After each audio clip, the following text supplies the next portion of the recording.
1991 সালের পঞ্চম জাতীয় সংসদ নির্বাচন।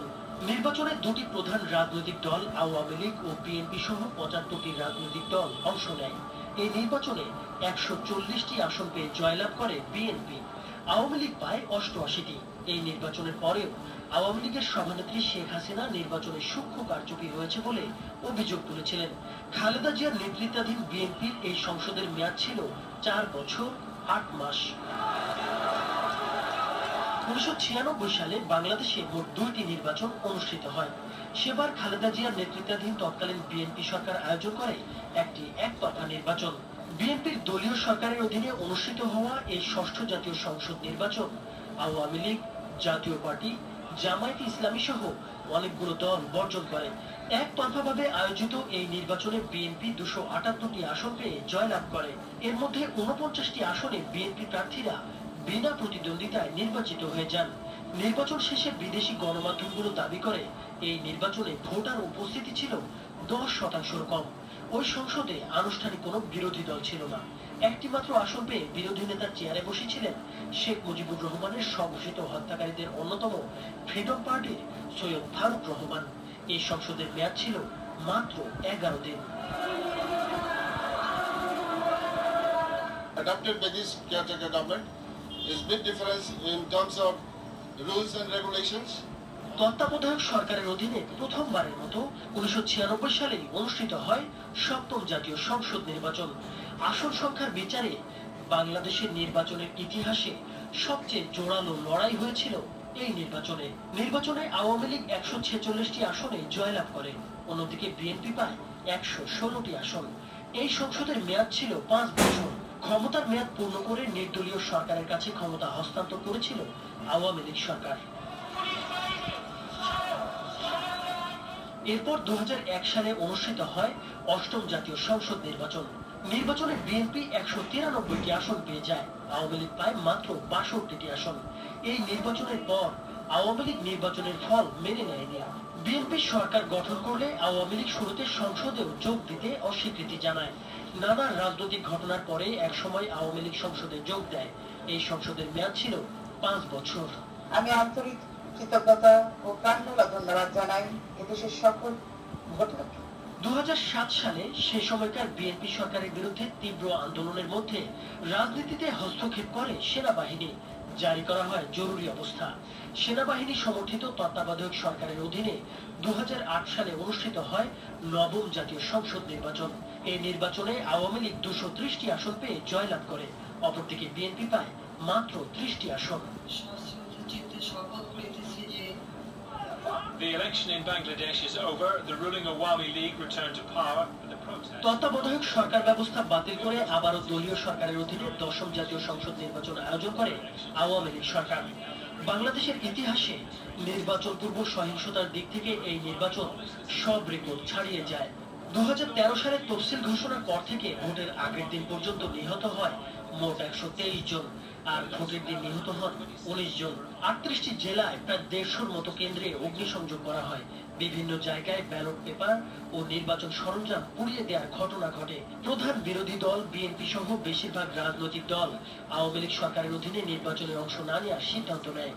রাজনৈতিক দলগুলোর নির্বাচন বর্জন সত্ত্বেও ক্ষমতাসীন আওয়ামী লীগ ও এর জোটভুক্ত দলগুলো সহ মাত্র 12টি দল অংশ নেয় নির্বাচনে।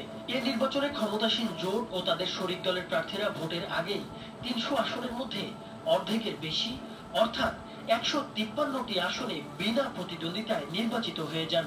ভোট হয় মাত্র 147টি আসনে। নির্বাচন শেষে আওয়ামী লীগ একাই পায় 234টি আসন। জাতীয় পার্টি পায় 34টি। রাশেদ খান মেনন ও হাসানুল হক ইনুর দল সহ অন্যান্য দল পায় বাকি 16টি আসন। বিরোধী দল সহ অন্যান্যরা এই নির্বাচনকে একতরফা নির্বাচন হিসেবে আখ্যা দেয়। একসাথে দুজন ভোট দিচ্ছেন? ওই না তো, আপনি তো ভোট দিচ্ছেন না? ওখানে দেখলাম ভোট দিচ্ছেন। জি না। এরপর 2018 সালের একাদশ জাতীয় সংসদ নির্বাচনও ছিল বাংলাদেশের ইতিহাসে আরো একটি সাজানো একতরফা নির্বাচন। বিএনপি সহ বিরোধী দলগুলো নির্বাচনে অংশ নেওয়া নিয়ে সন্দেহ সংশয় ছিল। তবুও বিএনপির সঙ্গে আরো কিছু দল যুক্ত হয়ে জাতীয় ঐক্যফ্রন্ট নামে একটি রাজনৈতিক জোট গঠন করে। প্রধানমন্ত্রী শেখ হাসিনা জাতীয় ঐক্যফ্রন্ট সহ আরো কিছু দল ও জোটের সঙ্গে সংলাপ করেন এবং সুষ্ঠু নির্বাচনের প্রতিশ্রুতি দেন। এরকম প্রেক্ষাপটে নানা প্রতিকূলতা সত্ত্বেও বিরোধী দলগুলো নির্বাচনে অংশ নেওয়ার সিদ্ধান্ত নেয়। এই নির্বাচনে মোট ৩৯টি দল অংশ নেয়। প্রার্থী ছিলেন ১,৮৬৫ জন। নির্বাচনে আওয়ামী লীগ একাই ২৫৮টি আসন পায় বলে নির্বাচন কমিশন ঘোষণা করে। জাতীয় পার্টি পায় ২২টি আসন। অপরদিকে জাতীয় ঐক্যফ্রন্টভুক্ত বিএনপি পায় মাত্র ৬টি আসন। এই নির্বাচন নিয়ে ট্রান্সপারেন্সি ইন্টারন্যাশনাল বাংলাদেশের এক গবেষণায় বলা হয় ৫০টি আসনের মধ্যে ৪৭টিতে কোনো না কোনো অনিয়ম হয়েছে। বিবিসি সহ বেশ কিছু গণমাধ্যমের ক্যামেরায় ধরা পড়ে আগের রাতে ভরে রাখা ব্যালট পেপার ভর্তি ব্যালট বাক্স। জনগণের কাছে এই নির্বাচন রাতের নির্বাচন হিসেবে পরিচিতি পায়। ২০২৪ সালে আওয়ামী লীগ আবারও আয়োজন করে দ্বাদশ জাতীয় সংসদ নির্বাচন। আওয়ামী লীগ সরকারের একতরফা নির্বাচনের প্রস্তুতি দেখে তা বয়কট করে বিএনপি, জামায়াত সহ বেশিরভাগ রাজনৈতিক দল। প্রতিপক্ষবিহীন নির্বাচনকে জমজমাট করতে অভিনব কৌশল নেয় শেখ হাসিনার নেতৃত্বাধীন আওয়ামী লীগ সরকার। নির্বাচনের সম্ভাবনা জাতীয় পার্টি জাসদ সহ ১৪ দল থেকে সমঝোতার মাধ্যমে আলাদা প্রার্থী মাঠে নামানো হয়। একই সঙ্গে নৌকা প্রতীকে নিজ দলের প্রার্থীদের বিরুদ্ধে আওয়ামী লীগ ও সহযোগী সংগঠনের নেতাকর্মীদের প্রার্থী হিসেবে দাঁড় করায় দলটি। নিজেদের প্রতিপক্ষ নিজেরাই নির্বাচনে নজিরবিহীন এবং অভিনব এসব প্রার্থীদের নাম শেখ হাসিনা নিজেই রাখেন ডামি প্রার্থী। এই নির্বাচনে ২৯৮টি আসনের মধ্যে ২২৩টিতে জয়লাভ করে আওয়ামী লীগ, আর স্বতন্ত্র প্রার্থীরা জয় পান ৬১টি আসনে। জাতীয় সংসদের প্রধান বিরোধী দল জাতীয় পার্টি পায় মাত্র ১১টি আসন। এই নির্বাচনকে দেশ ও আন্তর্জাতিক মহল ডামির নির্বাচন হিসেবে আখ্যা দেয়। ৫ আগস্ট আওয়ামী লীগ সরকারের পতনের পর রাষ্ট্র সংস্কারের দাবি ক্রমশ জোরালো হয়ে ওঠে। সেই প্রেক্ষাপটে ২ ধাপে মোট ১১টি সংস্কার কমিশন গঠন করে দেশের বিশিষ্ট নাগরিকদের দায়িত্ব দেয় অন্তর্বর্তী সরকার। ৩ মাস ধরে সাধারণ নাগরিক, রাজনৈতিক দল ও অন্যান্য অংশীজনদের কাছ থেকে মতামত সংগ্রহ করে ইতিমধ্যে কয়েকটি কমিশন তাদের রিপোর্ট জমা দিয়েছে। এর মধ্যে নির্বাচন ব্যবস্থা ও সংবিধান সংস্কার কমিশন যে রিপোর্ট জমা দিয়েছে তা যদি বাস্তবায়িত হয় তবে বড় ধরনের পরিবর্তন আসবে বাংলাদেশের শাসন ব্যবস্থায়। অবাধ, নিরপেক্ষ ও সুষ্ঠু নির্বাচন অনুষ্ঠানে একটি কার্যকর ব্যবস্থা গড়ে তোলার লক্ষ্যে ১৫০ সুপারিশ রেখেছেন বদিউল আলম মজুমদারের নেতৃত্বাধীন নির্বাচন ব্যবস্থা সংস্কার কমিশন। প্রতিবেদনে রাজনৈতিক দলের লেজুর ভিত্তিক সংগঠন নিষিদ্ধ করার প্রস্তাব করা হয়েছে।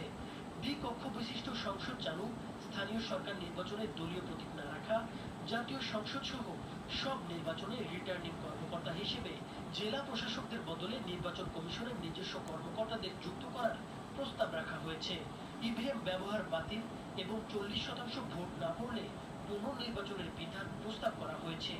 না ভোট ব্যবস্থা চালু এবং বিনা প্রতিদ্বন্দ্বিতায় নির্বাচন বন্ধের কথাও বলা হয়েছে প্রতিবেদনে।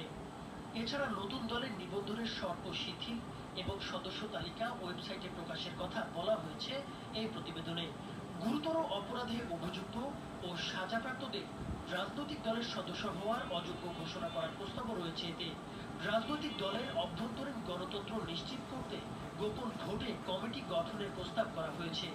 দলীয় তহবিল ব্যবস্থাপনার স্বচ্ছতা নিশ্চিত করতে আয় ব্যয়ের হিসাব বাধ্যতামূলকভাবে নিরীক্ষার কথা বলা হয়েছে।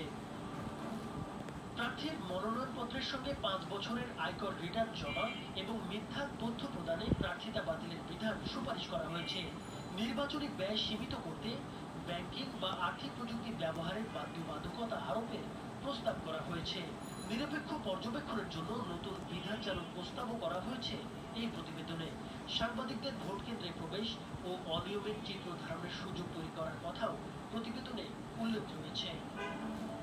এই সুপারিশগুলো বাস্তবায়িত হলে গণতন্ত্র ও স্বচ্ছতা নিশ্চিত করা সম্ভব হবে বলে কমিশন আশা প্রকাশ করেছে।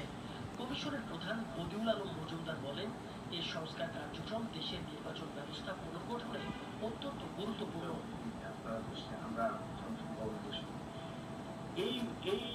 ইমারতে যেন আর যেন উচ্ছেদ প্রকাশ করা হয়। তবে সংস্কার কমিশনের সুপারিশ বাস্তবায়ন হবে কিনা তা নিয়ে আলোচনা চলছে। অনেকে মনে করছেন সুপারিশগুলো সব রাজনৈতিক দলের কাছে গ্রহণযোগ্য না হলে বা তাদের মধ্যে ঐক্যমত্য না থাকলে গুরুত্বপূর্ণ প্রস্তাবগুলো বাস্তবায়ন নাও হতে পারে। বিএনপির জাতীয় স্থায়ী কমিটির একজন সদস্য বলেছেন, সংস্কার কিভাবে হবে বা কতটুকু হবে তা সিদ্ধান্ত নেবে সংসদ এবং নির্বাচিত প্রতিনিধিরা। বিশেষজ্ঞরা বলছেন, রাজনৈতিক দল এবং প্রশাসনিক কাঠামোর উপর নির্ভর করবে সুপারিশগুলো বাস্তবায়িত হবে কিনা।